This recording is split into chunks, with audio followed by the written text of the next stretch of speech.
తిరుప్పావైని ఈ 30 పాశురములను కేవలముగా చదివినా అందరికీ ఆ భాష అర్థం కాదు కదండి.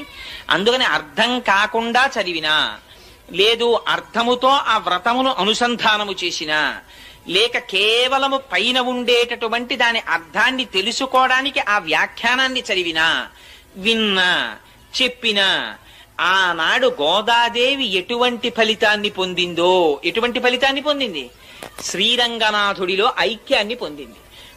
గోపికలు ఎటువంటి ఫలితాన్ని పొందారో వాళ్ళు ఎటువంటి ఫలితాన్ని పొందారు? పరమేశ్వరుని నుంచి విడివడవలసినటువంటి అవసరము లేని నిత్య సంశ్లేషాన్ని అనుభవించారు. అటువంటి ఫలితాన్ని అందరూ అనుభవిస్తారు.